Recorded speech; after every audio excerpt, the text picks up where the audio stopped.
What if I told you there's a place on Earth so isolated that the closest humans are sometimes astronauts in space? A place where spacecraft are intentionally crashed, where one of the loudest sounds ever recorded came from the deep, and where if you stood there, you would be more alone than almost anywhere else on the planet. This is the story of the loneliest place on Earth. Somewhere in the South Pacific Ocean, farther from land than any other point on Earth, lies a place with no name on most maps. No ships pass through, no planes fly overhead, and beneath its surface, nothing but crushing darkness for 4 miles down. This is Point Nemo, and it is the loneliest coordinate in the world. Point Nemo wasn't found by sailors or explorers, it was calculated. In 1992, a Croatian-Canadian survey engineer named Hrvoje Lukatela used a computer program to find the precise spot in the ocean farthest from any coastline in every direction. He named it after the fictional submarine captain from Jules Verne's 20,000 Leagues Under the Sea, Captain Nemo, a man who chose to disappear from the world. The coordinates, 48 degrees 52 minutes south, 123 degrees 23 minutes west. The nearest land from Point Nemo is Ducie Island, part of the Pitcairn Islands, roughly 1,670 miles away. Motu Nui, a tiny islet off Easter Island, is approximately the same distance in another direction. And the third closest, Maher Island off Antarctica. To put it in perspective, the International Space Station, orbiting at about 250 miles above Earth, is sometimes closer to Point Nemo than any human on land.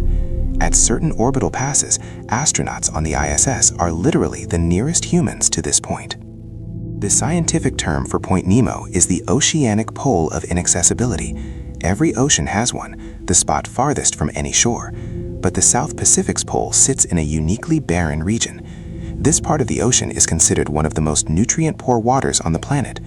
Cold, circular currents called the South Pacific Gyre spin slowly around the region, trapping warm water out and keeping nutrients from rising from the deep. Very little marine life exists here, few fish, even fewer microorganisms compared to other ocean regions.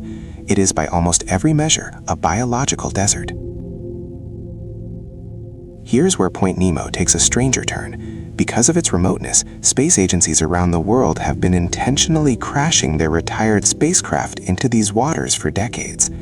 The European Space Agency, Russia's Roscosmos, NASA, JAXA from Japan. When satellites, supply ships, and space stations reach the end of their operational lives, engineers calculate a controlled re-entry that targets Point Nemo specifically. The reasoning, if anything survives re-entry and hits the water here, it won't land on any populated area or even any area with significant marine life. At last count, more than 300 spacecraft have been sent to their watery grave here. This includes Russia's legendary Mir space station, all 143 tons of it, which was deorbited in 2001 and crashed into the sea near Point Nemo. One day, the International Space Station itself is planned to meet the same fate. In 1997, the U.S. National Oceanic and Atmospheric Administration picked up one of the loudest underwater sounds ever recorded. They called it the bloop. It was detected by hydrophones, underwater microphones, thousands of miles apart. Its point of origin, near Point Nemo. For years, the bloop sparked speculation. Some theorized it was a giant unknown creature, an undiscovered species lurking in the depths. The real answer, confirmed in 2012, was more grounded, but still spectacular.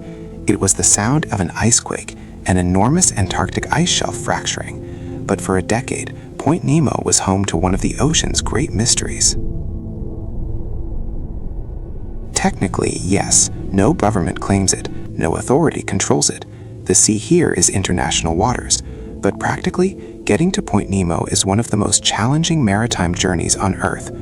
The nearest major port is Ushuaia, Argentina, itself a remote city at the southern tip of South America.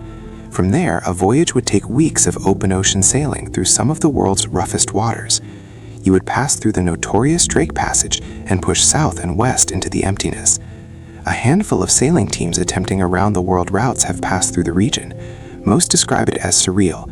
Days of sailing with absolutely nothing on the horizon in any direction. No birds, no ships, just ocean, sky, and silence.